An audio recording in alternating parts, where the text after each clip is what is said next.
determination, passion, stamina, and the will to win. The end result, the Ricmotech Sports Car Series.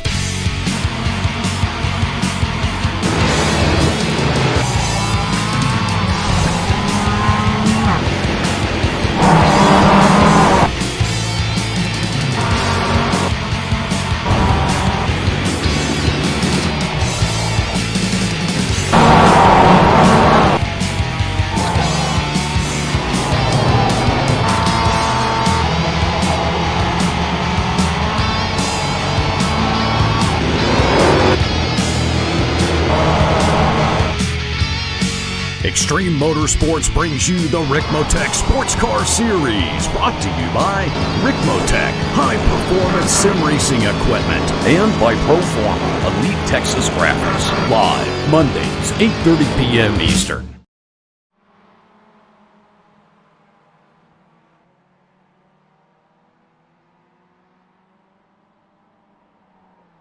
The drivers battled it out at Zandvoort in the Netherlands 2 weeks ago, but we head back to America and to the Barber Motorsports Park located in Birmingham, Alabama for round 3 of season 15 of the Ricmotech Sports Car Series presented by Proforma Elite Texas Graphics. Coverage tonight will be on Apex Racing TV.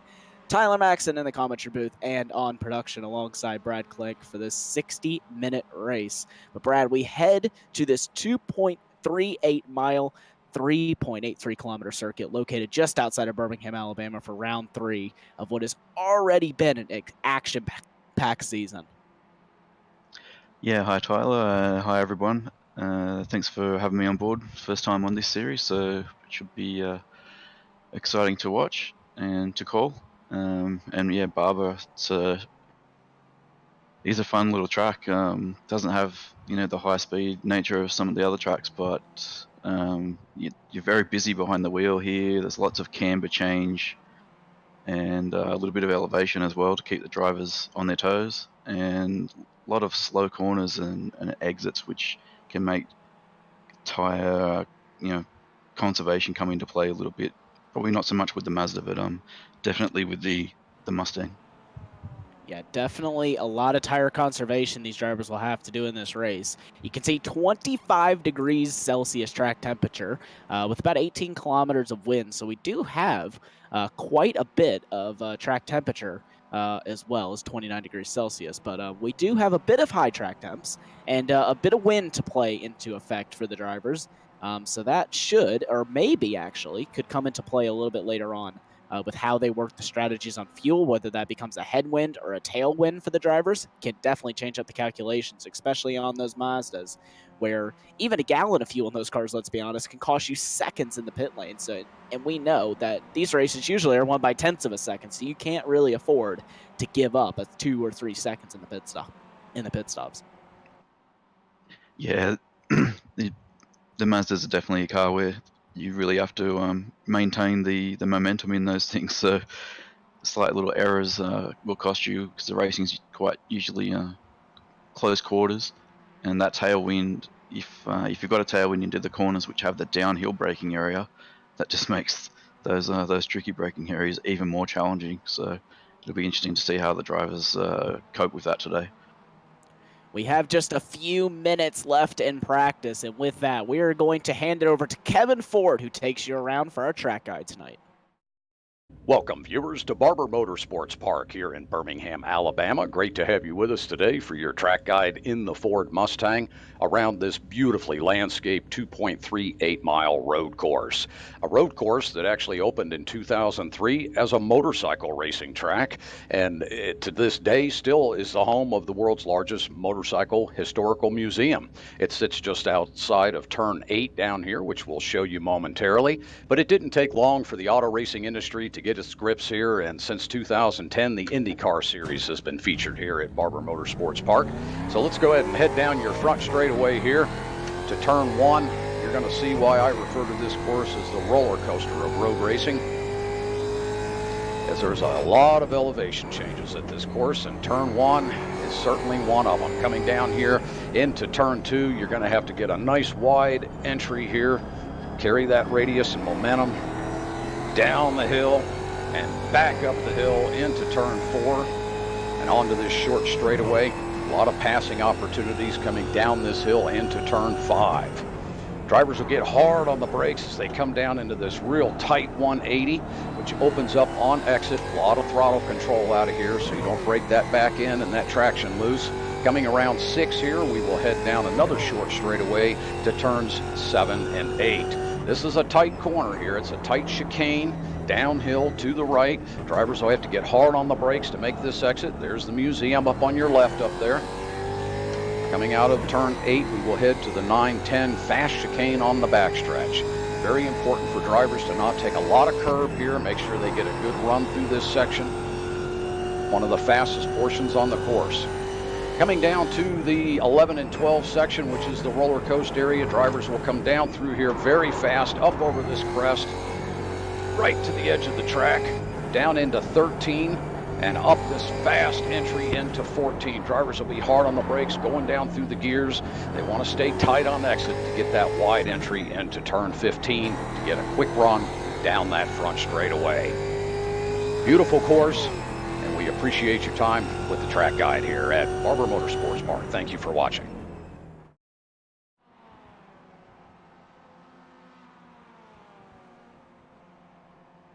Thanks, Kevin, for the track guide here tonight. You can see how wonderful this Alabama circuit is. Originally a bike circuit, which is something that I found quite interesting, but it definitely suits these sports cars that we're going to be racing here tonight very, very well. Just 2 minutes, though, left in qualifying before we get underway for the racing action here tonight. Currently, it is Aaron Knob on the pole in the GS field. Really no surprise there. He's been on pole every single time this season, with Kevin Ford as well in second. I think he's qualified second every time as well, so we're not seeing too many changes there, with Tyler Shiflett rounding out the top 3. And then currently in MX5s, it's Jim List topping the order over there. Great to see the D2D Esports driver doing well. And Eric Violet as well for D2D Esports, coming runner-up in second as of right now. And then Travis Schwenke in the NX site, Ashbury Motorsports car, is in third. We'll kind of get a little bit of a look here at what the track has to offer, but this is just such an amazing race circuit, isn't it, Brad? It is. I'm just looking at the times that you were mentioning with the MX5s, and those guys at the top, they're separated by, I think it's about 500ths at the moment, so very, very close. So if the racing's going to be like that, we're definitely in for an entertaining race. Excuse me. Certainly are indeed, and they head up right now. This has got to be the best point on the circuit. We're just going to ride here on what I like to call the driver's eye helmet cam. You head down through the roller coaster section and then back up the hill again. Such a fun point in this track, and we're going to see those drivers do it a lot tonight. I believe, according to the notes, the drivers will do about 36 laps tonight in the MX5. So quite a long race for these MX5s. It is a 60-minute with one pit stop to be expected.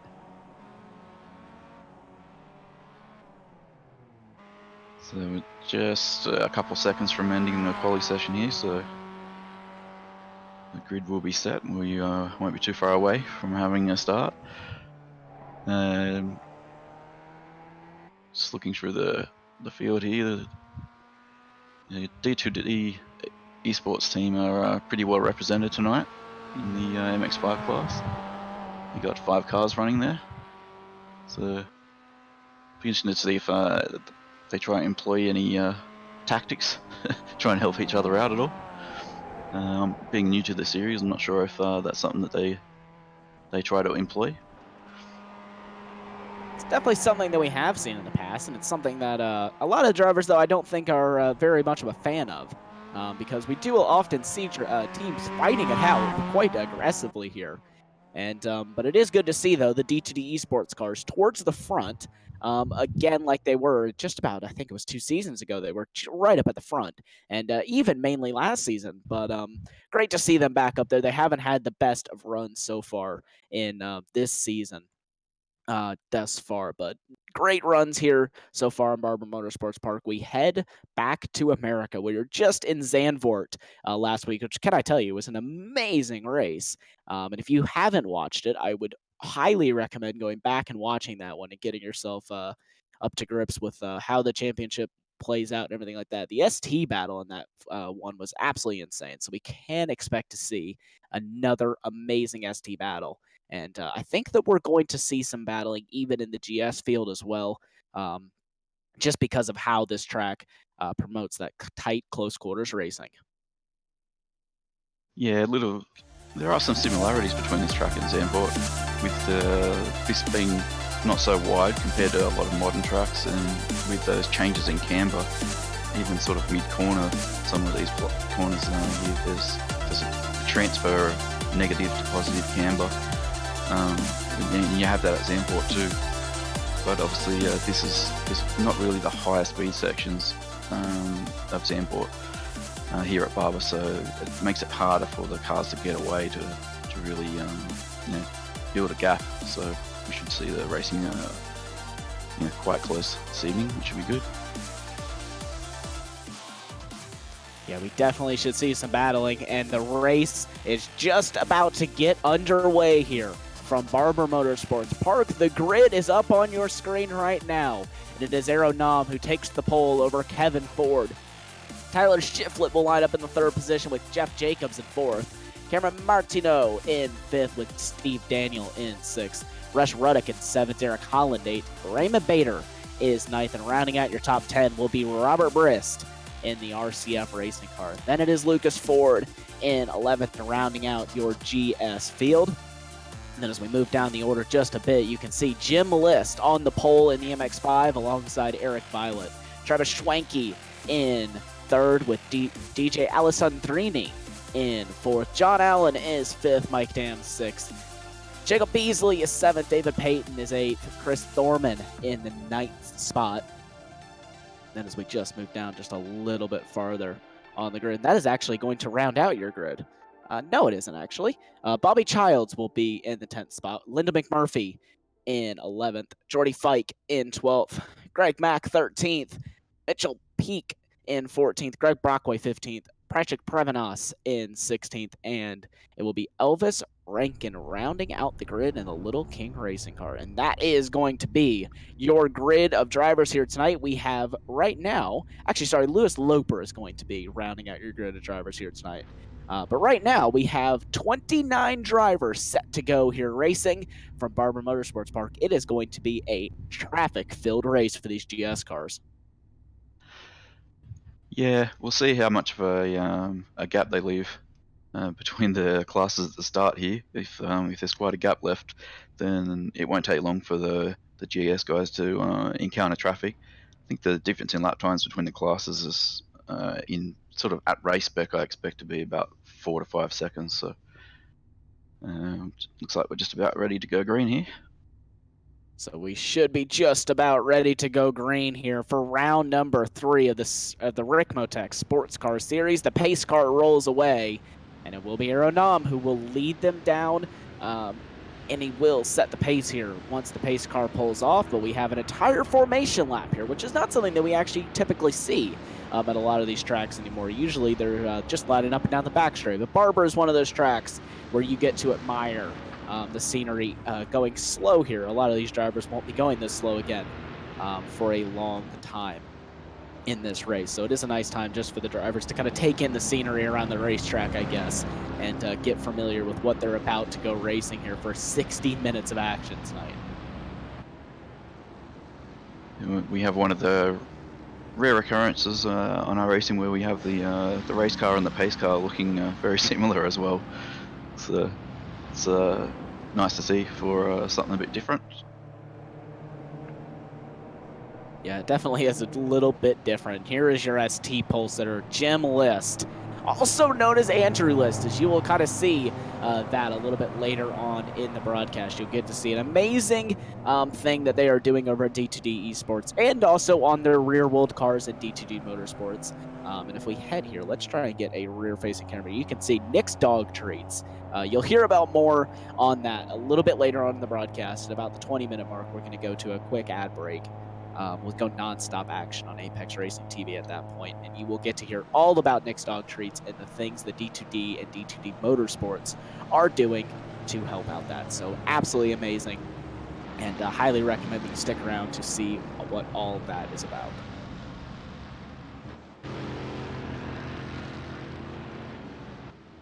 So we're at that stage. When you have the longer pace lap, I find it's quite good as a driver because it gives you a chance to sort of settle down, calm the nerves a little bit, and really sort of go through what your the scenarios into turn one. So you're kind of mentally a bit better prepared when you have the longer pace lap to sort of get in the right mindset for that race start. That's what I find anyway when I have the longer pace lap. I like having the full pace lap. It's good. It definitely can be, but I think for some drivers it actually kind of takes their nerves up a bit. But we are getting ready to go here as they round through the final corner here at Barber Motorsports Park, and they head down onto the front straightaway now. Aero Nom will lead him down to turn number 1. Kevin Ford on the outside. He is way ahead of pole sitter Aero Nom here. And I think he's actually getting pushed there by the 38 of Jeff Jacobs, but green flag is in the air. Aero Nom leads him down into turn 1. I wonder if the stewards will have a look at that for a jump start possibly on Kevin Ford. But it is Aero Nom who will slot into second place, and he's actually going to get passed there by the number 38 of Jeff Jacobs as well, so Jacobs into second.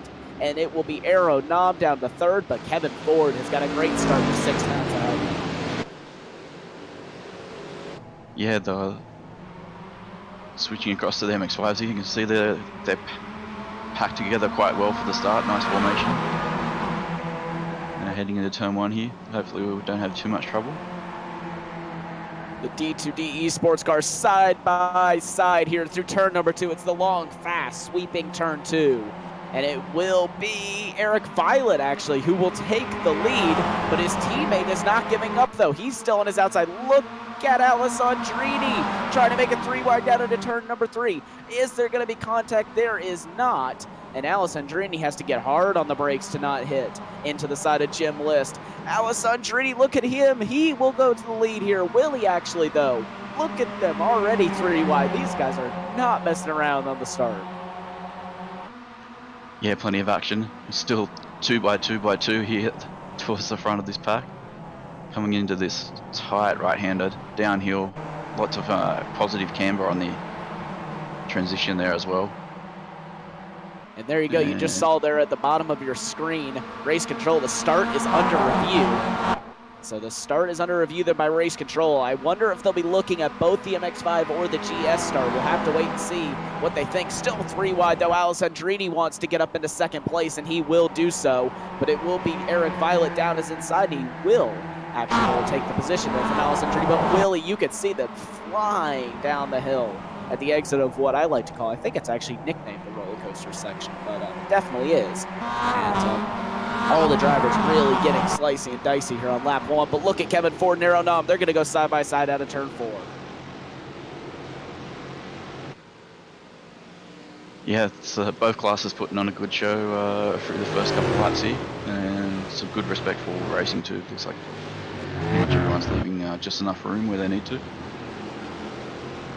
Everyone seemed to be leaving room here. The drivers also have to keep in mind that for reaching 18 incident points, they will receive 1 race penalty point. So they can't really afford to be getting too many incidents. They need to keep that in mind across both classes here today. And if they reach 23, then they're going to receive a drive-through penalty, a race-ending, race-wrecking penalty for the drivers. They really need to keep the number of incident points that they have in check. But let's jump back here to your MX-5s. Mike Dam and Eric Violet side by side now as they head into the downhill S section.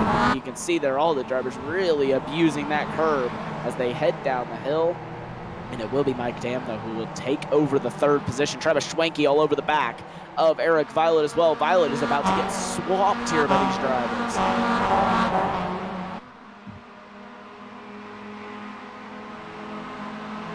Sorry, Charles, just couldn't see on my camera there for a second. Yeah, so they're battling pretty hard early in the race. It'll be interesting to see if any of these MX-5 drivers do try to do this race without taking tyres.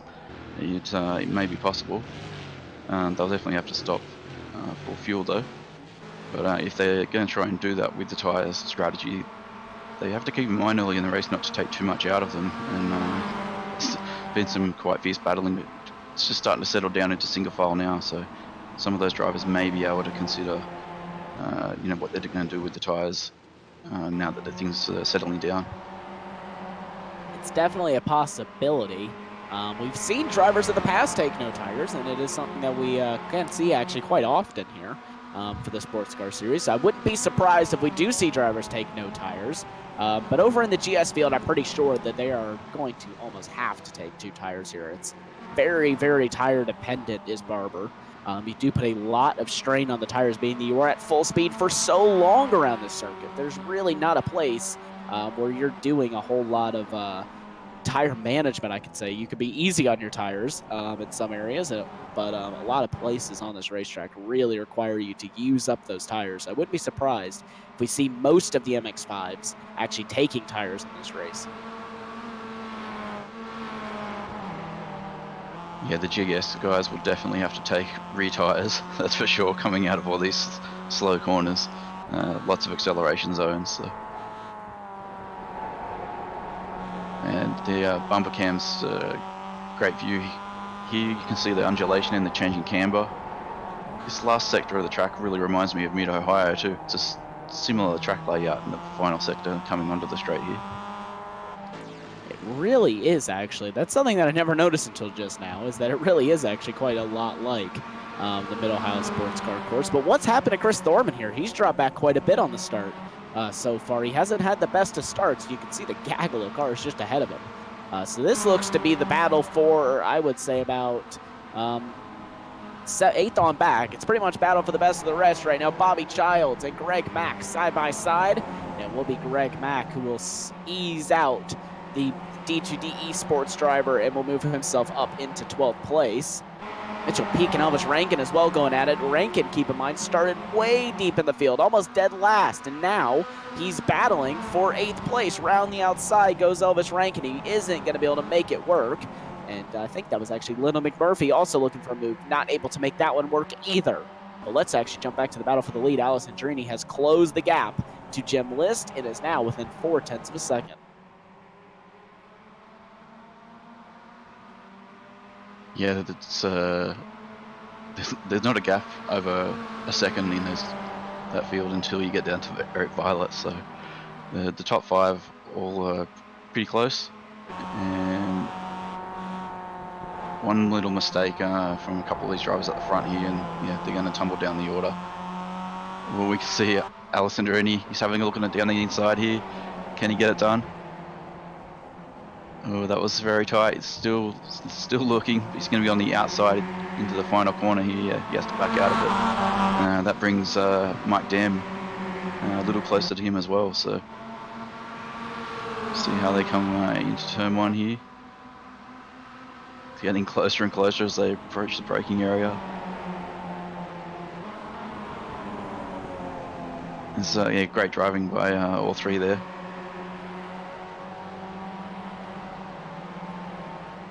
Just see how close this ST field is. It provides some of the best racing. Does this MX-5 and does the ST field. Always provides good racing for us. And look at how hard they're racing here. Keep in mind, we're only 7 minutes into a 60-minute race. Alice Andrini, though, he gets the switchback move on Jim List. And they are going to be a drag race now down into turn 7A and B. There's a lot of turn 7s at this racetrack, and it still will be side-by-side. This is not really a place where you want to go side-by-side. 7B, a very difficult corner to get right, and it will be Jim List who will ease out DJ Alessandrini there, but Alessandrini tries him again down the inside. He won't make it work through 9 and 10, but heading down towards 11 and 12 through the roller coaster section. Will Alessandrini be able to make the move? He's going to try the outside here.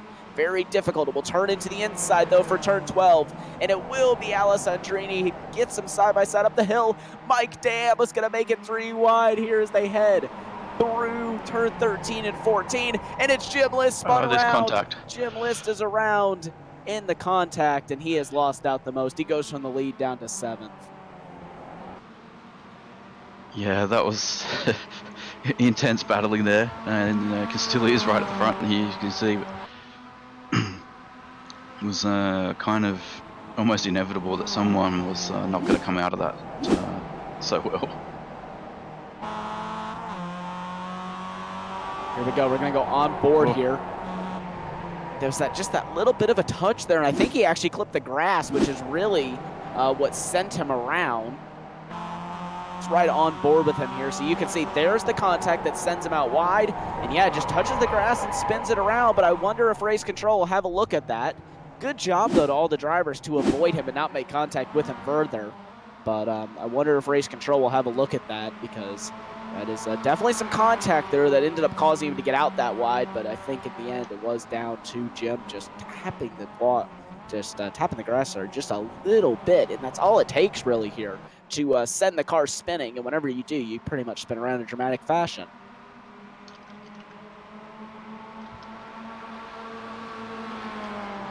Yeah, that's one thing with these light cars.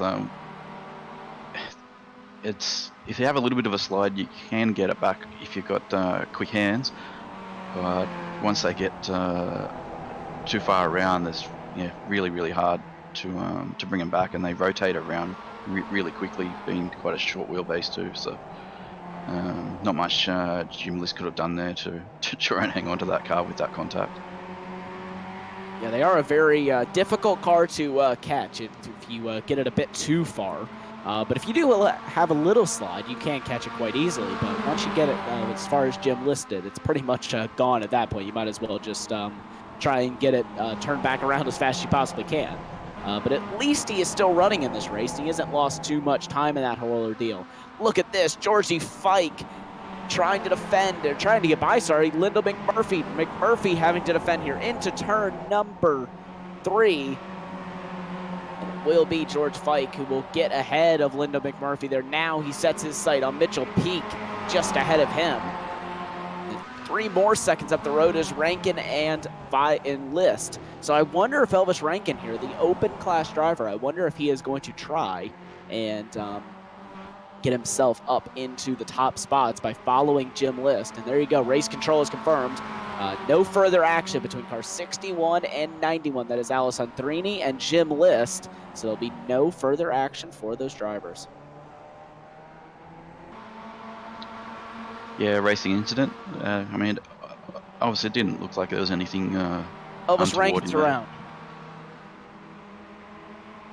And that is heavy contact to that MX-5. Sorry to cut you off there, Brad, but there is heavy contact to that MX-5, and he is going to be pretty much out of this race. Let's see what happened to him. We pretty much saw it there on the screen. Looked away for just a second, and just as I said, Elvis Rankin was doing a great job and possibly could catch up to the front 3. Just barely gets on the grass, and it's pretty much an identical incident to what happened with Jim List. Just he has a little bit less luck with it, as you can see there. 3-wheeling and going through the grass to try and get that car back to pit lane. Yeah, I think he was up about 9 positions from his starting position at that point. So it's not such a good turnaround after making a great start. So he'll be in the lane for a little while, I would imagine. He will hand over the top spot in the open class to Mitchell Peak, the eSport Racer orange car. So a nice job there to Mitchell. Now takes over the lead, and Alessandrini fighting the car there out of turn number 5. And down this pretty long straightaway, actually, we have in the middle of the circuit. I think it's actually the longest straightaway on the track, surprisingly. The front straightaway is actually one of the shorter ones that we have. So, or at least it seems that way from me. Don't know if that's actually statistically true, but the front straightaway seems to be a very short front straightaway, and just pretty much a little bit of a time to take a breather and get ready before you go down in the insane roller coaster section of turn 1, 2, and 3.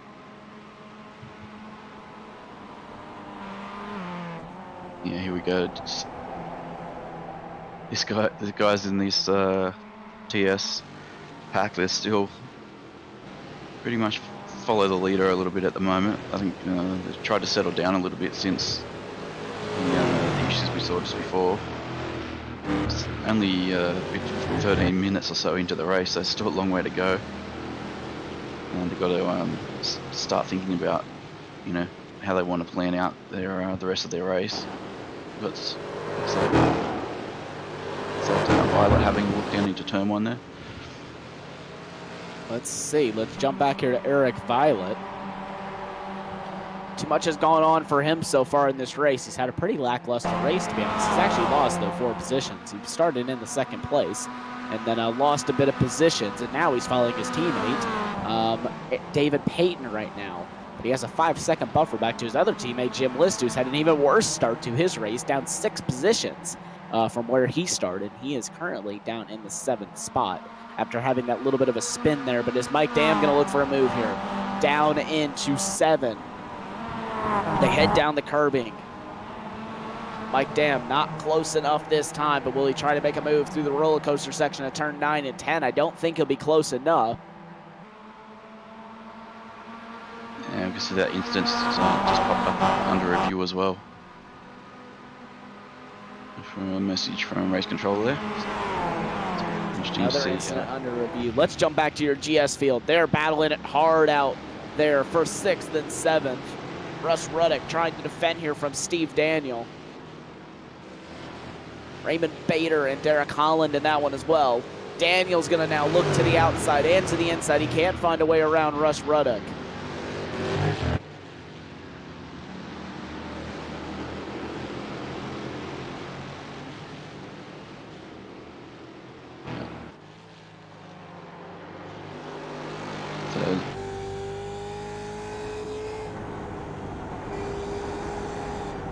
Starting to come up on traffic here.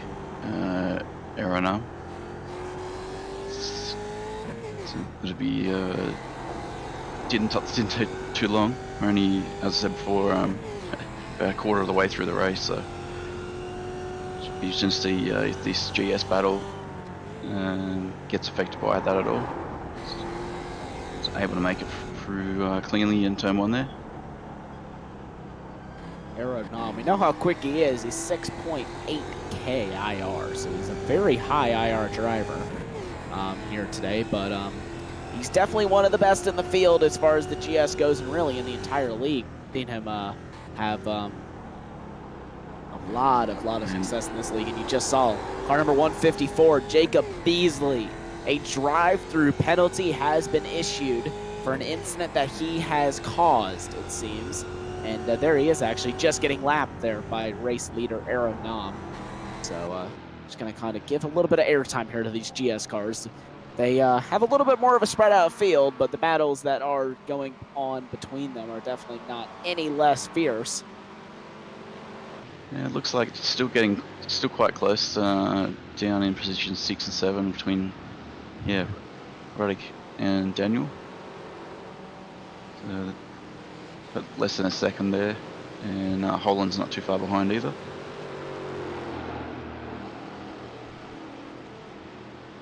Definitely not too bad. This is definitely a great battle to be watching out for, though. These drivers will get closer and closer as the race goes on, especially with a battle this close already. I think the pit stops may throw a bit of a wrench into some of these drivers' plans. If they get caught up in a bit of traffic, some drivers will lose out time, some drivers will gain time. Who will be the biggest gainer? Let's jump back to the battle for the lead in your ST field. Mike Dam, just 0.3 of a second now behind DJ Alessandrini. He's really close this time. He's been close now. Will he try and just throw a move down the inside? I think that's really what he's got to do right now. It seems to me that he's not got the setup to follow a car super closely. But he seems to have the pace once he drops back about 0.3, so maybe it would be a bit smarter there for Mike Dam just to force the issue and try and get by Alessandrini. You know how quick he is, though. He may just be behind saving fuel, getting ready for that pit stop phase, which should be coming up for these drivers in just about, I think, 5 to 6 minutes time, so not a whole lot of time for these drivers until the pit window opens. Drivers obviously can continue pretty much, I believe, all the way into about 38 minutes into the race. So they have a pretty long fuel window. It's like about 20 minutes until the fuel window actually closes for them. But the fuel window will be opening here in just a few minutes' time.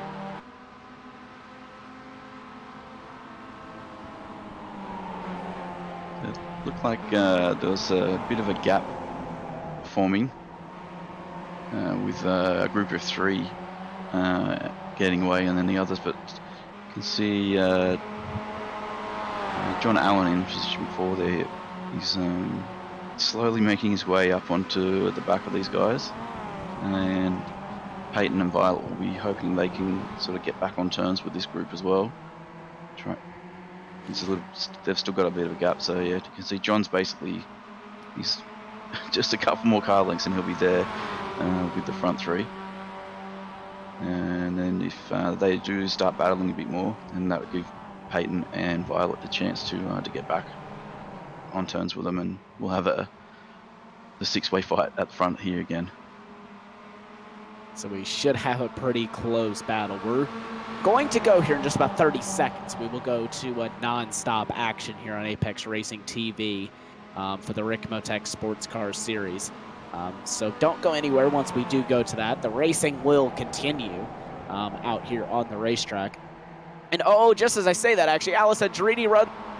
That gave Mike Dam the opportunity that he needed. Dam down the inside, and he actually will dive into the pit lane this time. So Mike Dam, the first of your pitters. Travis Schwanke will dive in as well. Eric Violet and as well. And it will be Alice Andrini, John Allen, and David Payton left out by themselves on the racetrack. But 3 of your top 6 dive into the pit lane this time, and will try and see what kind of strategy they come up with here for the remainder of the race. Yeah, it's interesting. It split that front group up now into basically 2 halves, so we'll have to see how this plays out. The draft is quite effective with these cars, even though we don't have the really long straights some of the other tracks, but it still is an effective way to sort of work together to try and move away from other cars to minimise the amount of cars you're battling with. So yeah, it'll be interesting to see once the pit stop cycles go through, see how all those cars end up, whether they're all still close together or not.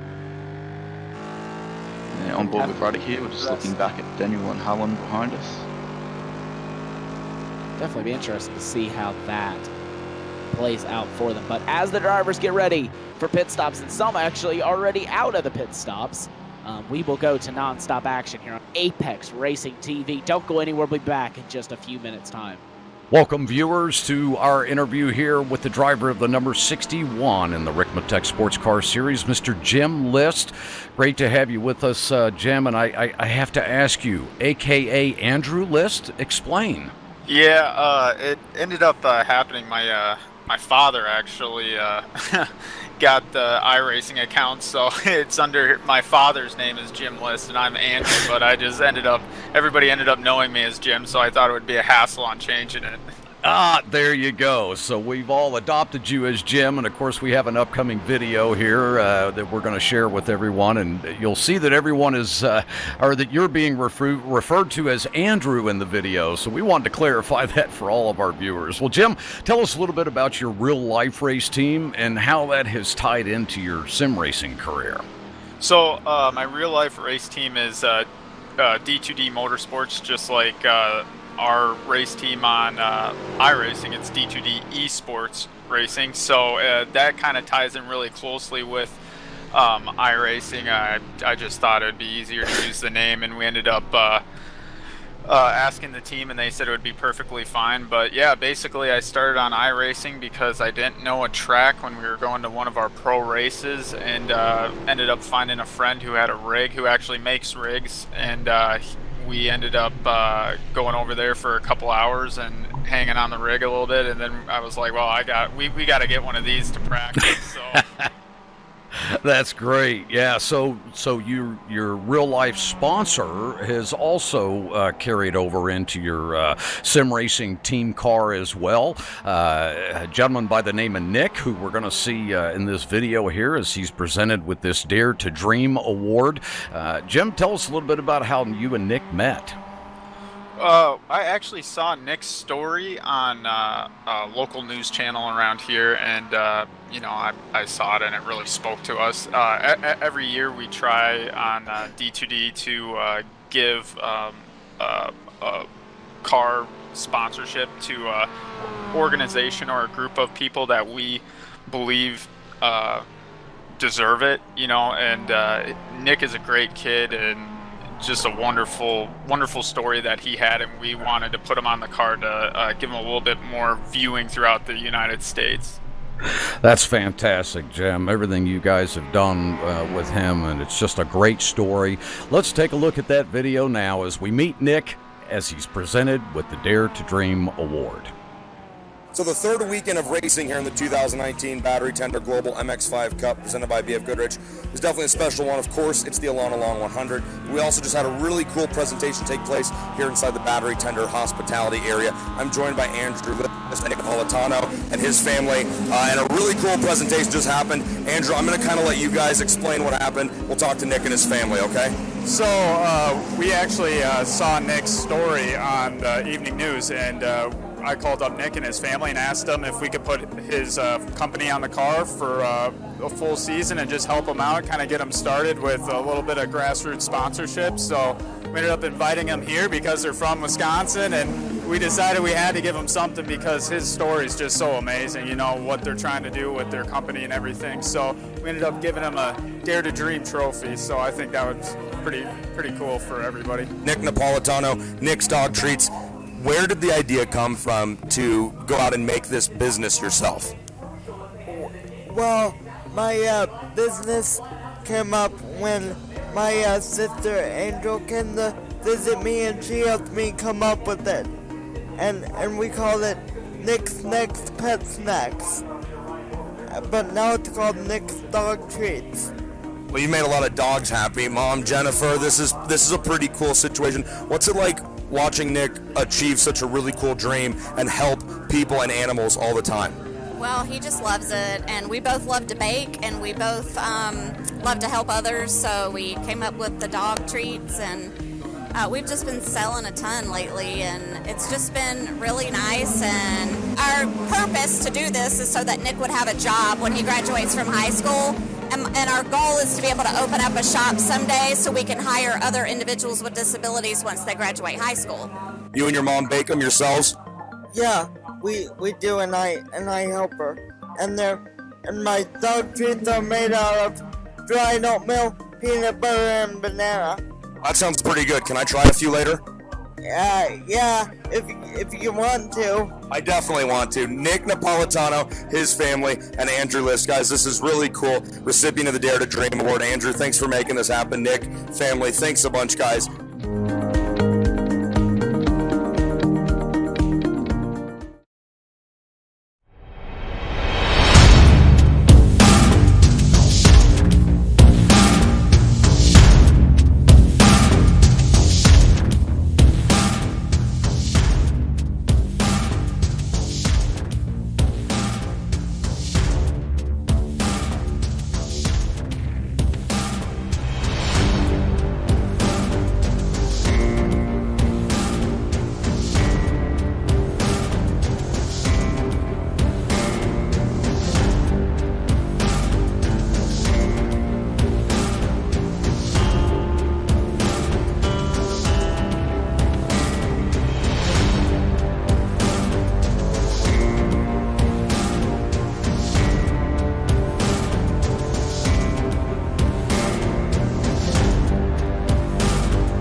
Welcome back to the Ricmotech Sports Car Series for round 3 of season 15.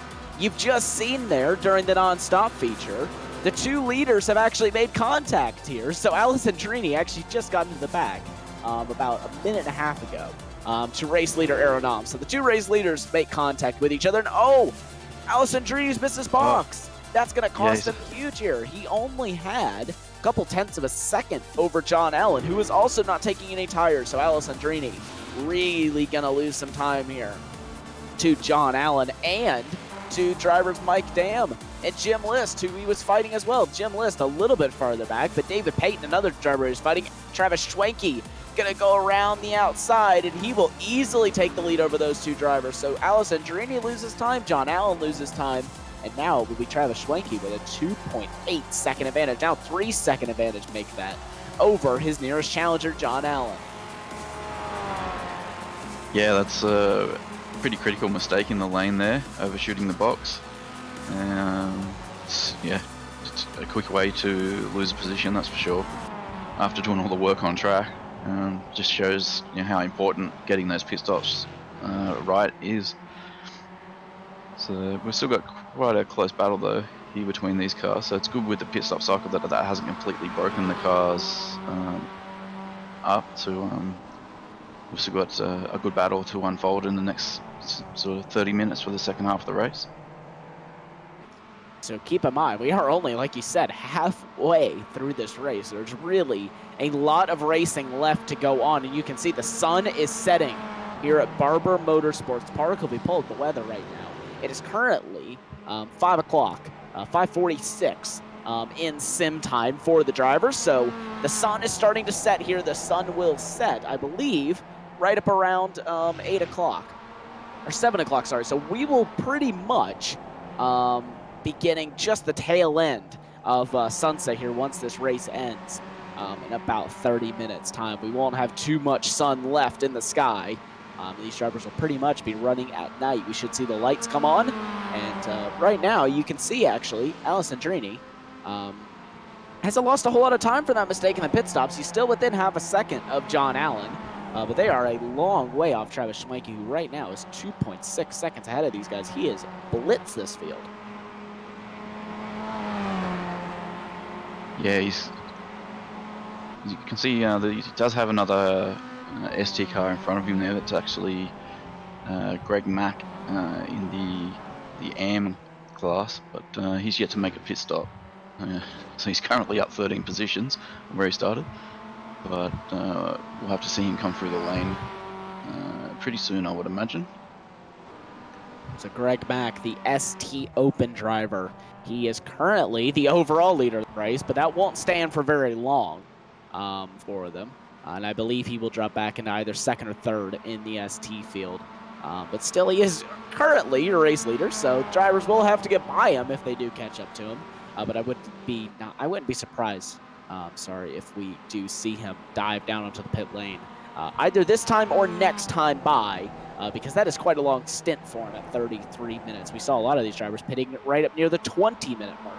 Keep that in mind. So really not a whole lot of time. And yes, he does. He dives into the pit lane this time. So Greg Mack. And he's just stuffed it into the barriers. He's done the mistake that we saw so many drivers do. And we actually saw Jim List have a bit of contact there with the barriers as well in the entry to the pit lane. And it's something that's just so easy to do. And it's just one of those things where you want to push as hard as you can into the pit lane, but it becomes almost a liability at this track. If you push a little bit too hard, then you are pretty much straight off into the wall. Yes, it is a tricky pit entry there, but the drivers, they should be practicing the pit entry, so there's not really too many excuses for that. But yeah, it is easily done. We do see pro drivers in the real world make those errors from time to time. Oh, we've got a car around. That's John Allen. So John Allen has had a spin here. Let's see what's happened. Oh, so he started to slow down there because I think he got a push. and then got a tap from behind from DJ Alessandrini. So let's actually ride on board with Alessandrini and try to see what happened here. Oh, that's That was a very weird odd, one, actually. very odd from the onboard. That car really slowed up on the exit where you expect it to be accelerating. So I can't imagine that Alessandrini will come under too much scrutiny over that contact. We'll have to see what race control decide, if they even look into the incident. Aeronam, by the way, into the pit lane, and he's actually out of the pit lane here in your GS field. He is your provisional race leader in GS, and there you go. Race control is reviewing the incident between Alessandrini and John Allen there. So awesome that they have the live race control here. Every single race for the Ricmotech Sports Car Series. It really makes the driving standards in this league just amazing whenever it comes to all the different stewarding decisions, and you get to see that live on the overlay, what these stewards are investigating and what they are deciding whenever they push it through to the overlay. So awesome little feature that we have on the SDK Gaming overlay that we get to show with you guys. Yeah, it's fantastic. I've been racing in a series which is using that as well, and it's, as a driver, it's great. You have that information available to you. You know, in the race, decisions are being made. It just helps you kind of sort of push some of those thoughts out of your head during the race, because it's already dealt with. So if you are involved in an incident, I find it removes some of the distraction that you can get if you are involved in something, because it's usually resolved quite quickly, and then you can just head down and focus on what's happening for the remainder of the event. Oh, Alessandrini's pushing hard here. He's trying to maintain a gap over Dam, but he's really attacking the curves through the roller coaster section there. Like I said, really attacking those curbs. He's really using the curbs everywhere here. Is Alessandrini. He's definitely not a stranger to using them. And as you can see here up on your screen, we have the lap time delta for you. The last few laps, particularly I'm looking at lap 20 through 22. Actually, Travis Swanky was slower that lap than DJ Alessandrini, but you can see that on lap 21, he was almost 0.7 of a second faster. So right now, the gap is pretty much where it was on lap 20 at about 2.5 seconds. So will Alessandrini be able to close down on race leader Travis Swanky? That is what we'll have to wait and see here as the race goes on today. We still have another 23 minutes. Cars 22 and 91. There you go, Travis Swanky and Alessandrini. Alessandrini and John Allen. There is no further action between those drivers. So race control has taken a look at that incident, deemed that was, I think that they would pretty much agree with what we're saying up here, is that it's a very, very odd one in a weird place for John Allen to be slowing up. I'm curious to know what actually happened in that incident for him. Yeah, it'll be interesting to find out if we can after the race. We've got Jacobs in the lane, so he's come out of the lead of the race there finally. Aeronam will clean and easily take the lead again, and I believe Kevin Ford, yes, he will easily get back up into second place. So 1 and 2 will be restored to as they were. Now Tyler Shiflett, I believe, will also cycle back up into third place. Jeff Jacobs will cycle down into fourth, unless he gets some sort of monster strategy here. But he is rolling. It's actually going to be very tight on the exit between these two.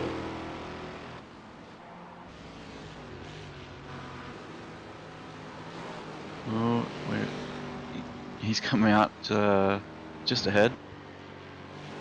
So there might still be an opportunity for Shiflett to close up on him here, because Jacobs would have definitely changed rear tyres there, so it might take him a little bit to get those up to temp.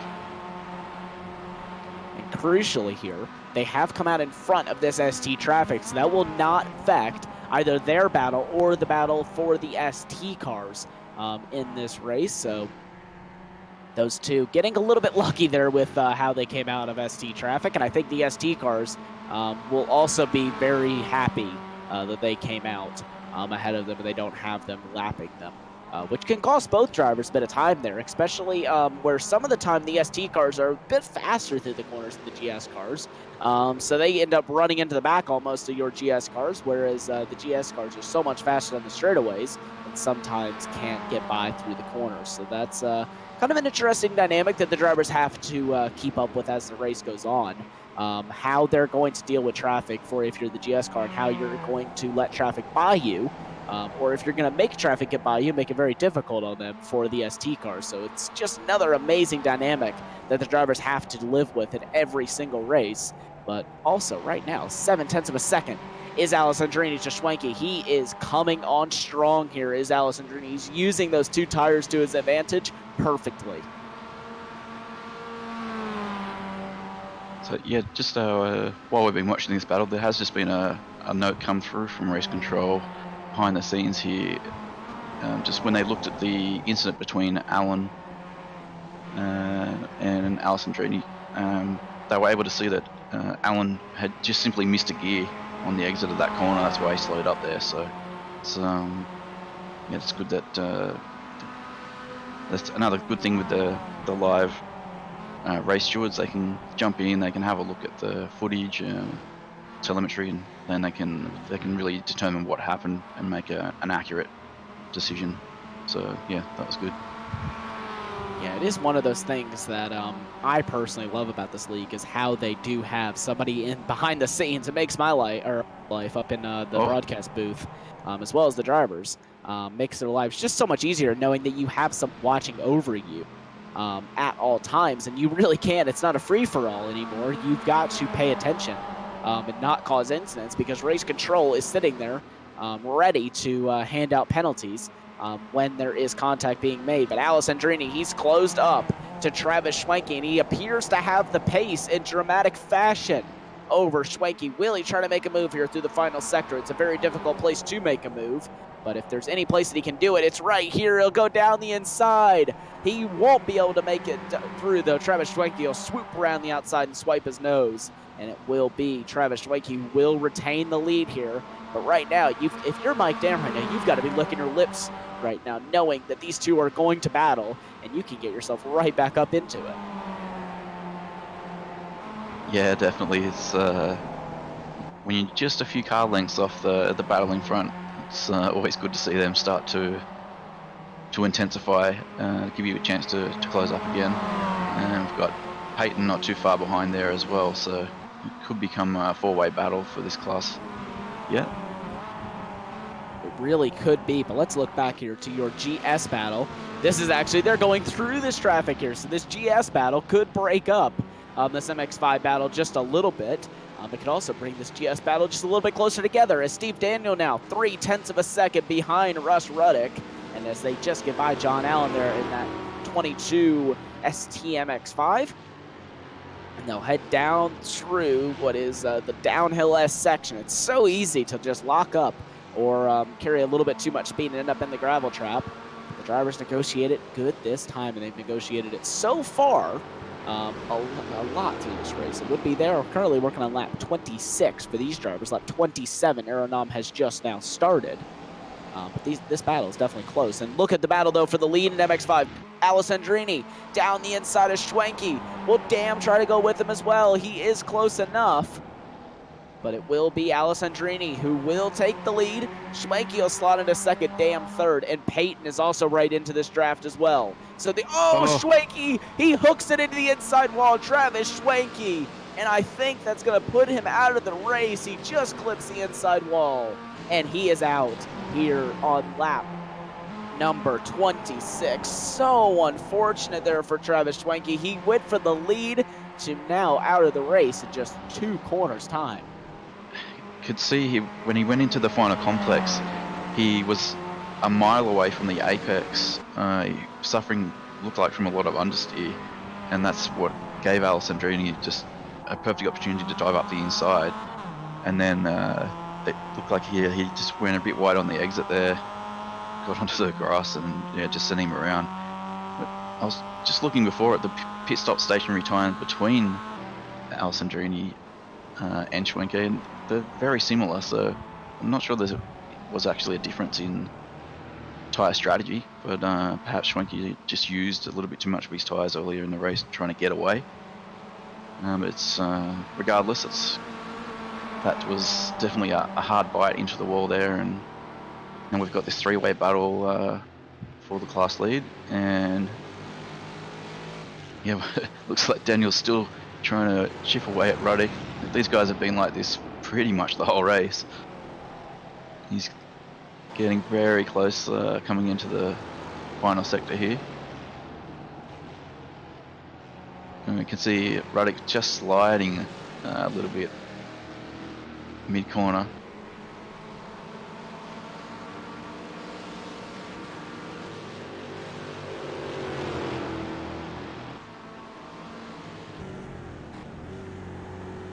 So we're riding on board here with Daniel. Let's just have a little bit of a listen to the throttle application through some of these corners, see how the guys in this GS field are having to manage the tyres. See, we come down out of this hairpin and then through the complex up around 5 and 6. Be a good opportunity to listen.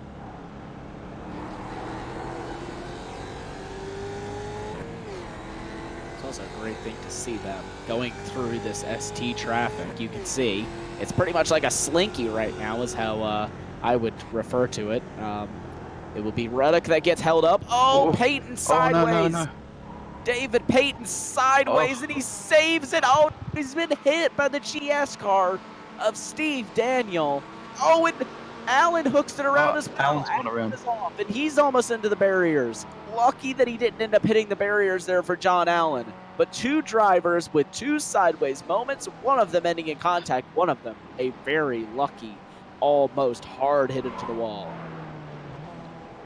Yeah, that was an opportune time to be riding on board with Daniel there. It just goes to show, you know, even when the battles aren't super close in a class, sometimes you might relax a little bit, but then when you're in the faster class and you're having to come through that traffic, you really don't have any time to relax. You have to keep on all the time, because just the slightest little misread of the traffic, or when a car does make an error like that, you really need your full attention on what's happening to be able to avoid situations like that. So unfortunately, it wasn't race ending for anyone there, and Daniel's still about 0.4 of a second off the back of Ruddick here, closing in the braking area. He's definitely closing up indeed, is Steve Daniel to the back of Russ Ruddick. Ruddick ran a little bit wide there through turn number 1, and I think that Daniel will as well get held up in this traffic. No, actually, Ruddick is going to back out of this. I think that he's just going to let these two battle it out and not get in the middle of it, which I would say props to him for not getting in the way of these guys' battle. And I think that this slower MX-5 as well will get out of the way. Will he? No, actually, he's going to stay right on the racing line here and possibly hold up Allison Trini and Mike Dam. Allison Trini's out way wide. Mike Dam now is side by side with him, and Mike Dam smartly backs out of that move. So very wise move there from Mike Dam to not try to go side by side through the roller coaster section. And also props to the GS drivers for staying behind this group for this long and not getting in the middle of their battle and spraying them out too much. So yeah, that was a perfect demonstration of sort of what Wood is talking about, with sometimes just being that little bit more patient. It's about not, like, you have to have some self-preservation in multi-class racing and not just be on it 100% of the time, because when you come to those situations like this, sometimes you just have to be a little bit more patient, which is hard to do when you've got your own battle happening, and Ruddick's got Daniel behind him, has had pretty much the whole race, but he was still able to hold his nerve and just sort of wait for a safe opportunity to work his way through this traffic, which he's doing now. A little close with Allison Drini on the exit there, but looks like he should be able to get it done here. But will this hold up Steve Daniel here, because Daniel is not close enough to make a move on Mike Dam? And yes, it will. It'll extend that gap out to about a second now. But look at this battle here. Tyler Shiflett, Jeff Jacobs. This is the battle for the podium here in GS. Shiflett very, very close to Jacobs here. Will he make a move this time? The Meth Motorsports driver of Shiflett, sorry, sitting back in 4th position. They don't have any traffic to affect him here, so there shouldn't be anything that can really get in between this battle right now. It'll be great to see these two really go at it here in the closing stages of this race. Just now 10 minutes left to go here in the round 3 of the Ricmotech Sports Car Series live at Barber. And Mike Dam has really got held up by that GS car of Steve Daniel there. So he is now about 1.1 seconds behind Alessandrini, and so far he's not actually able to close that gap back down. So Mike Dam really right now needs to hope that Alessandrini gets held up by this GS car of Steve Daniel whenever he comes by. Yeah, because it did take Ruddick some time to get through, but it's taking Daniel quite a bit as well. That's one thing with this track. I said before, there's about a 3 to 4 second sort of time difference in the lap time with the quicker cars between these classes, but because there isn't as many high-speed, longer straights, it's still quite difficult for these GS drivers to make their way through, particularly when the ST guys are battling so closely. So, but we can see that Daniel's been able to make that move now. The gap's out to 1.3 seconds, so we'll just have to keep an eye on that, see if he's able to close back up on Ruddick and apply some more pressure towards the end of the race. It's further ahead, we've still got Shiflett right on Jacobs, trying to apply that pressure there as well. So I got this right on the bumper cam. This is an amazing camera here on the nose camera. You can just see the beautiful sunset on the Alabama countryside here in Barber Motorsports Park. And you can see how close Mike Dam is getting here through this final section of corners. He's down to 0.6 of a second to DJ Alessandrini. Alessandrini running a bit wide there in the last corner. That's pretty much the line, though, around this circuit, if we're being fully honest. It is really just a fast-flowing section that you have to use in order to gain as much time as possible. And extending the track that little bit will gain you a little bit more time. Both drivers really using that to their advantage and trying to gain every last 1/10 of a second that they can around this racetrack. Because right now, at under 10 minutes to go, neither of these drivers can afford a big mistake. That's going to cost them a lot of time, because that will inevitably either lose the chance for Mike Dam to get back up in the lead, or Travis Schmeich, or Alessandrini, sorry, could possibly lose the lead. I'm not sure what's happened with Robert Brist in the GS class. He went into the lane a little while ago and been in there for about 2.5 minutes now, so he must have struck some trouble. But you can see Dam closing in here. Looks to me like he had a bit of contact on the front end of that car, so interesting to know what happened to him. Elvis Rankin gets back into that MX-5 and quickly hops back out again. And that will be his night over, I believe, for Elvis Rankin.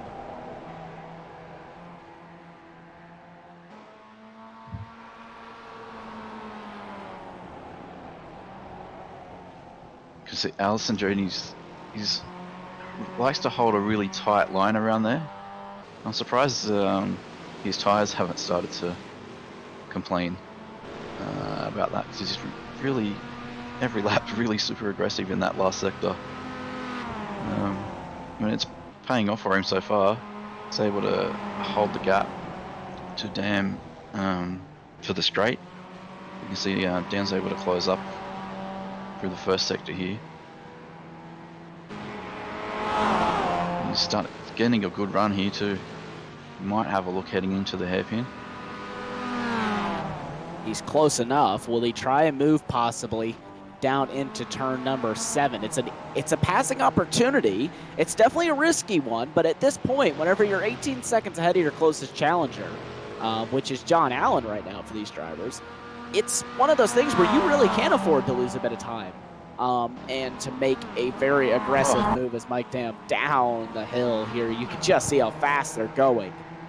But it's one of those things where at this point, these drivers can make some moves where it costs them a lot of time, because John Allen, unless these two spin out, is really not going to be able to catch an 18-second gap that quickly or easily.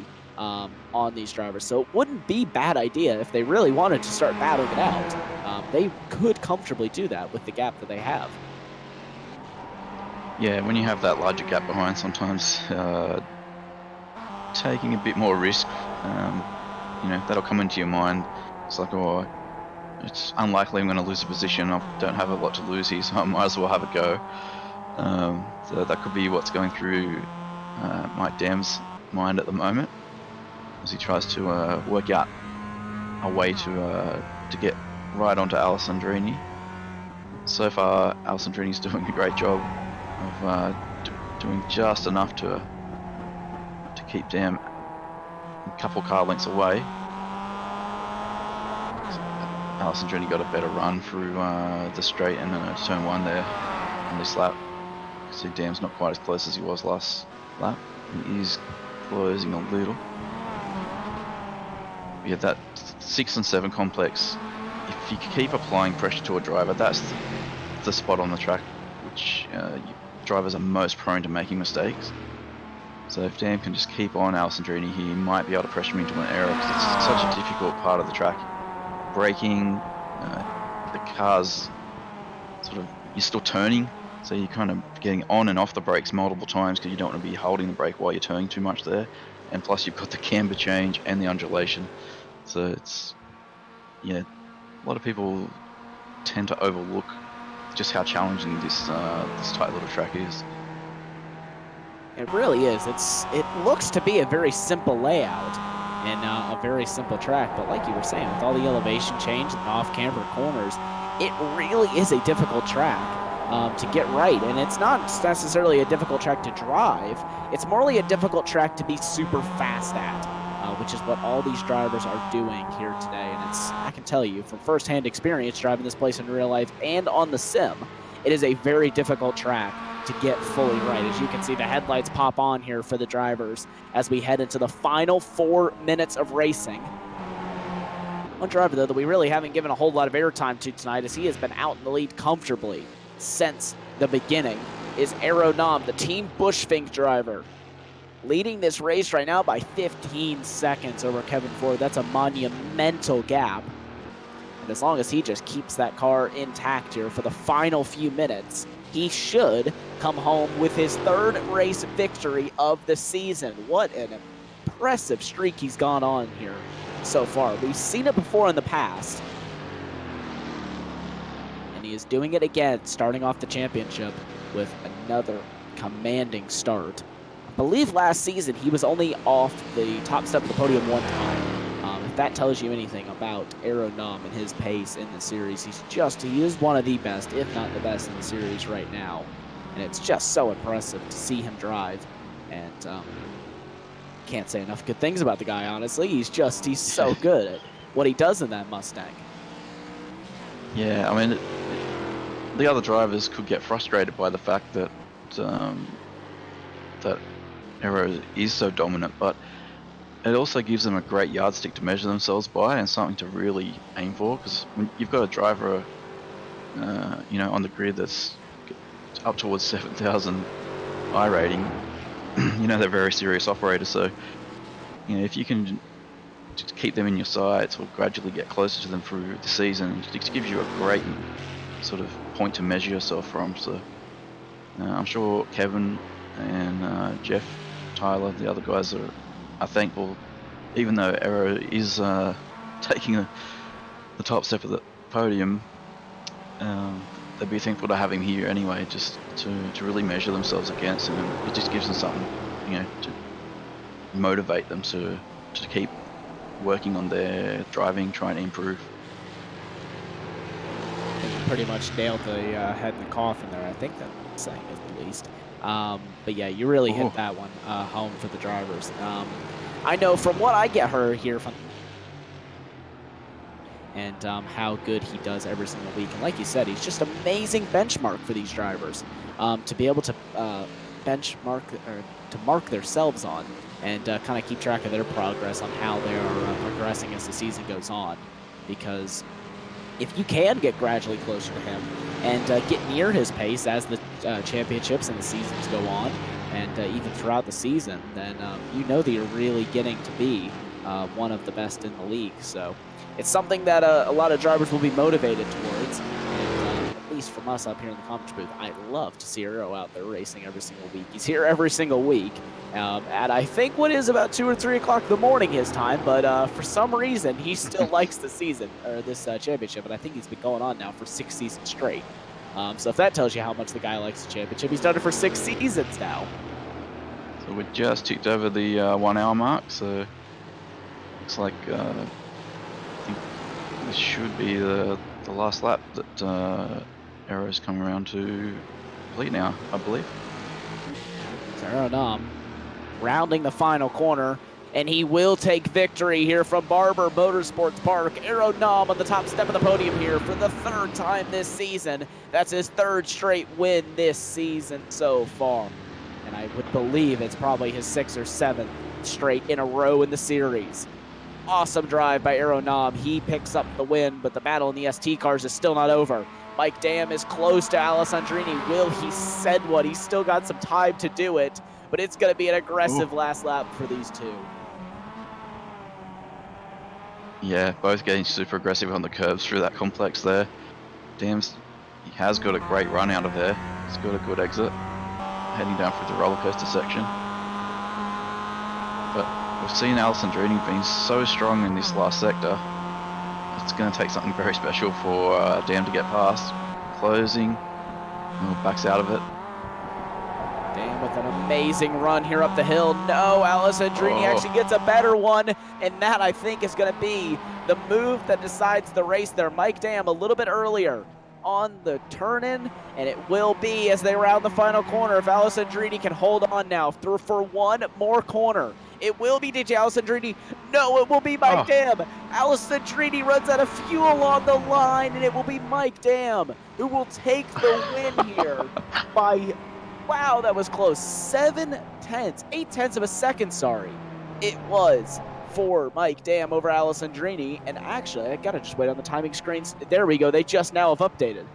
Mike Dam taking the win in the ST class, and I would have to say that is about as close as you want to get for a victory there for Alessandrini. So unfortunate that it was taken away from him in just about, I don't know, what was that, another 20 feet earlier the line of Ben, and he would have won that race?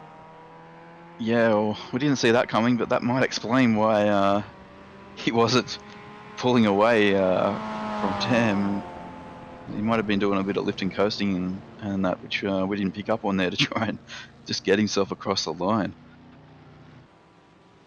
So Mike Dam definitely will be thinking that was quite a lucky finish there for him. So we've got the results up on the screen there for you. Sorry. Are up on your screen, just like you said. Arrow Nam, your race winner in your GS class and overall. Kevin Ford in 2nd with Jeff Jacobs in 3rd. Tyler Shiflett will be in 4th. Cameron Matino will be in 5th. He is your top open driver as well. Russ Ruddick in 6th. Steve Daniel in 7th. Lucas Ford in 8th. And Derek Holland will round out your field of finishing GS cars. And then Mike Dam will take top honors in your ST class, just over DJ Alessandrini. John Allen will finish in 3rd. Jim List in 4th. Eric Violet 5th. Bobby Child 6th. Linda McMurphy, your top open driver in 7th, with Greg Mack in 8th. Chris Thorman in 9th. Then it will be Greg Brockway, 3rd in the open class, will be in 10th. And then it will be Raymond Bader, Robert Briss, David Payton, and those are actually your non-finishers are Robert Briss, David Payton, Travis Schwenke, Elvis Rankin, Jacob Beasley, Mitchell Peak, Jordy Fike, Patrick Prevenas, and the race marshal, who is up in the race marshal booth, and Lewis Loper, who did not take the start here tonight. So that is the finishing order of all 30 of your drivers here tonight, and we should have some drivers waiting for interviews here in just a few moments' time. We'll give them just a few more minutes to get in here. But just as we do that, we're going to quickly go to another quick commercial break just before the interviews start tonight. Welcome, viewers, to Barber Motorsports Park here in Birmingham, Alabama. Great to have you with us today for your track guide in the Ford Mustang around this beautifully landscaped 2.38-mile road course. A road course that actually opened in 2003 as a motorcycle racing track, and to this day still is the home of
And we're going to get interviews kicked off here in just a few moments' time. We currently have Arrow Nam here now up in the commentary booth. Arrow, welcome to the commentary booth. And amazing race from you here tonight. You were able to pull away, really leave the rest of the field there in the end. And another commanding victory for you. That is your third of the season. You are undefeated so far as the season goes on. And I think this is pretty much the dream start to the season for you that you've had for the last couple of seasons. Yeah, it's pretty easy because I don't have any practice in the week, so I just come in here and the pace is there. So I think Kevin is doing a great job in the races, but in the quali, it's a huge difference. Well, you definitely are very, very quick in the races, and even more impressive is that you're not doing any practice for it in the week to prepare for this. But yeah, so kind of walk us through that race. Obviously, the start was a bit chaotic, and you actually fell down to third. Kind of run us through those first couple of laps and how you were able to get back up into the lead and inevitably pull away by 18 seconds. Yes, the start was mess. I think Jeff didn't understand the speed. We were told to hold 45 miles, so that's what I did, but Jeff was pushing Kevin. So yeah, the start was a little messy, but I got in front of Jeff and Kevin actually let me by. Well, there you go. That is how you were able to get back up into the lead. Thank you for that clarification there. Yeah, really, I don't have much for you. You pretty much dominated that entire race. There was no incident. So is there anyone who you would like to thank and who gets it done for you over that Team Bushwing team? Oh, first there was one incident. I got it from the lead Mazda, so that was a little bit my fault, but yeah, that was the 4 incidents I got. But yeah, I'd like to thank, like always, the league sponsors, the admins, and the drivers in here. Today was really difficult in the traffic, but I think it worked out very, very well at the end. So, and thank you in the booth. Well, there you go. Thank you, Arrow, for coming in for an interview. Sorry, I actually do remember now. You did have that one with the X5s there. We had such an active-packed race up here in the booth that it was kind of difficult to remember everything that went on. But again, great job this week, and look forward to speaking with you again next week. Thanks, guys. Arrow Nam, and then Brad, I'll let you take Kevin. Hi, Kevin. Right up in the booth here, and congrats on another podium. Thank you. Unfortunately, obviously, Arrow was able to get away there after a little bit of a mess at the start there. You might want to sort of give us your perspective on what was happening there, but yeah, maybe just explain how you get through the race like that after you get into that clear air, and how you sort of maintain that consistency over such, almost an endurance event, really being an hour long. Yeah, it certainly takes some real focus. The start was interesting. We'll go back to that first. I was getting pushed by the 38 car behind me there at the start. We were told to maintain 45 on the way to the line before the green, and he was tapping me in the back, and I just couldn't let up, and so I had to go ahead and give up that spot back to Arrow there after that first lap, and tried to stay with him. He just is so quick through some of these corners. I was getting him a little bit in 15 and 16 there, those last couple corners, and coming through the tunnel. But the rest of the track, he was just nailing it. But yeah, over the length of a run like that, it is difficult. Once you get into traffic, obviously, it can be quite cantankerous with the Mazdas. You do have to moderate your throttle a little bit if you come up on them into a corner. Pace yourself and strategize the exit. If you can't get to them in the brake zone at the entry of the next corner, it's better to just lay back, try to get a good run off the exit, and then make sure that you're able to pass them. The straightaways are so short here that the Mustang has just enough oomph to get around them on those short straights. It was quite a battle here tonight at Barber. Yeah, that perfectly explains what we were seeing in the race with some of the GS guys having to sort of, have a bit of patience trying to work their way through that traffic, because the lap time difference isn't dramatic between the two classes here, being a tighter circuit. But the rear tyres an issue for the GS class here with all the slow corners and the exits. Yeah, they are certainly. Coming out of the corkscrew there onto the backstretch is very difficult. The car really wants to push as you drop down into that last exit portion of that corner. Then you get a little bit of push on the nose. Then you're trying to get the back end to bite down. I set up the car so it squatted a little bit better yesterday in practice so that I could get that power down a little quicker. But it is tough. Two left tires here is pretty common at Barber, which is what I think most of us took. Which helps a lot in some of the critical corners, except for 16. Yeah. Oh, congrats again on the race. And who would you like to give a shout out to? Well, big thanks to my wife. She's been such a great supporter of this hobby / complete take-up of all of my time that I have.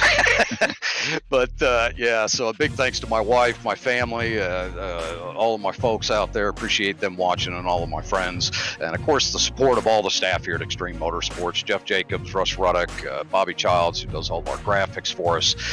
Everybody at Extreme Motorsports. They've just been a great organization to be a part of. And of course, big thanks to you guys. We do appreciate your fantastic coverage each and every week. Not a problem. And yeah, we look forward to the next one. Thank you. Oh, thank you, Brad. Have a good week, guys. So that was Kevin Ford. He is just awesome to talk to whenever we get him up here into the booth. But now we're actually going to get race winner Mike Dam. Mike, welcome to the booth, and you had a very close race at the end. You almost finished second place in that race, but with how close it was for you at the line, I think that was pretty much about as close a race as we're going to see out of this series so far. Yeah, that was you couldn't write up the script for that one. That was a pretty fortuitous race on my part after getting ran in the back there in the corkscrew, and I thought my chance at podium's pretty much done almost, and then I don't know, crazy events. Yeah, definitely a crazy event. I think that this has probably been the most action-packed ST race that we've seen, at least for the battle for the lead, that is, this season, and it really came down to the wire there. Do you know the exact gap that it was on the line? Because for us, it would look incredibly close. Well, DJ, yeah, he ran out of gas, unfortunately, coming out of the last corner there, so I think I got it by, a decent margin at least, so it's unfortunate, but I'll take it. I didn't think I was going to be in this race, so yeah, you take what you can get. Well, definitely not bad for not thinking that you were going to be in the race, and correct me if I'm wrong here, but I think that is your first victory of the season. I could be completely incorrect on that. I did win at Zambor. Oh, yes, you did win at Zambor. See, But this you is know, why that was I by have to ask 11. That was by 11,000. So. Okay, so there we go. So I knew I wasn't going crazy. I was like, wait a minute, I thought you finished second at Zambor. But no, congratulations on another victory. That's second back-to-back. And like you said, you'll take what you can get because really with how close this championship is, you can't be dwelling on your victories for too long because you have to go racing in about a week or 2 weeks' time. And the championship can quickly be turned by just 1 or 2 bad results. But again, congratulations on another victory. Who gets it done for you in that Cryptology Orange team? Yeah, just all the guys, the buddies I race. You know, we kind of work as a team, and you know, the admins were putting this on. It's a lot of fun. It's done well. It's done fair. It's a good time just to race and have clean racing. So, and then just Frank at Ricmotech for, you know, helping us out, sponsoring us, offering great equipment. It's good. It's really good. Well, again, congratulations on another race victory. Your second in a row here at a Barber Motorsports Park. We hope to see you back in the booth in about a week's time for round number 4. Alrighty, thanks guys. Mike Dam, and finally, for the last interview of the night here, Brad, I'll hand it over to you to talk to DJ Alessandrini. Hey guys. Yeah, hi DJ. Friday in the booth here. Well, that was certainly a show that you put on for us out there, so thanks for that. It's probably mixed feelings for you how the race sort of concluded, but you're sort of in the thick of battle right throughout the whole race. A little bit of contact with Aeronam midway there as well. But yeah, maybe if you can just sort of run through the race from your perspective, that'd be great. The qualifying ended up a little weird. Both Jim and Violet were a little off pace. They hung out in my draft during qualifying, so we knew it was going to be a little interesting to start off the race. And it definitely was. So sorry to Jim, who kind of ended up in the grass there. I thought I gave him enough room, and we just kind of like clipped mirrors for a second. And so Jim was gone at that point, and then it was an interesting race trying to deal with Mustang traffic. And yeah, it was just a really good time. And honestly, I'm not bummed about the second. From what happened to Mike at some point in that race, where he just got speared by a refrigerator. And he came back to be fighting me at the end. Drive of the day goes to Mike. So I ran out of gas going down the main straight. So that's a bummer. But I mean, Mike drove his ass off to be able to get there. So kudos to Mike. Yeah, well, that's very sportsman of you to say that.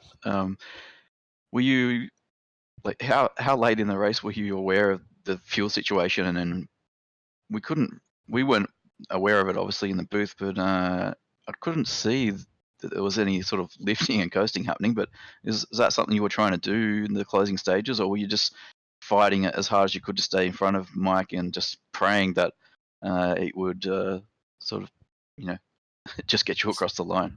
So I noticed with about 5 laps to go that it was going to be close. But if I ever lifted and coasted, it wasn't going to matter to me. I just don't save fuel that well anyways. So I was just going to send it to the end. And if I lost from fuel, I lost from fuel.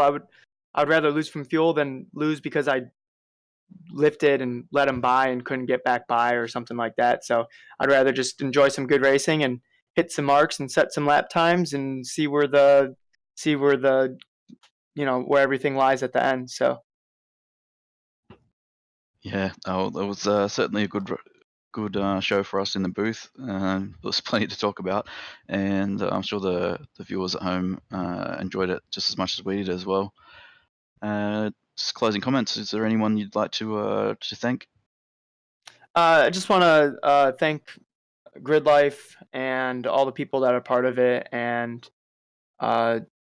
just in particular Eric Catil, Derek Yarbrough, Adam Jabay, all the people who've helped me this year and just made my debut road racing season everything and anything I could have ever dreamed of. It was amazing, and I have those guys to thank for it, and yeah, just super grateful for the opportunity to run with those guys.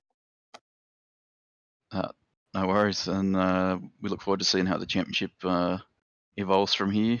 It's quite close on points, so we will be watching closely. Thanks, mate. Yep. Later, guys.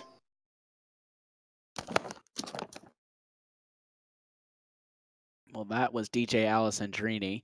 And with that, that will conclude our coverage of round 3 of season 15 of the Ricmotech Sports Car Series here from Barber Motorsports Park. We'll be back in just 1 week's time, and we will head to way down under, down to your neck of the woods, actually, Brad. We will head to Bathurst in Australia, where we will get ready for round number 4 of the Ricmotech Sports Car Series. We'll head to the very tight and tricky Bathurst circuit, where we should see some incredible racing. I cannot wait to go back to that circuit. We were there 2 seasons ago, and it was some of the best racing that I had seen in a long time. So cannot wait to go back there and get round number 4 kicked off. But just final closing thoughts from you here, Brad, before we say goodbye from round number 3. Yeah, well, obviously a very entertaining race.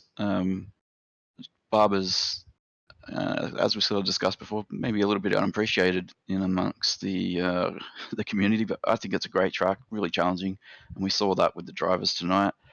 But yeah, Aero Nam just dominating drive in the GS class. It's going to take a super drive from someone to sort of stop his momentum. And but the mountain, it can buy it. So 90 minutes around there next week, that could be the opportunity for someone else to get up and take the top step. And it's very, very busy at Bathurst around this time of year. We just had the iRacing special event last week. The Real World 1000 is on this weekend, and then the series will be racing there next week as well. So, yep, very much looking forward to seeing that one. Yeah, like you said, there's a lot going on at that Bathurst circuit here this time of year. But from us in Barber Motorsports Park here at Apex Racing TV, this has been Apex Racing TV's coverage of the Ricmotech Sports Car Series, round number 3 of season 15.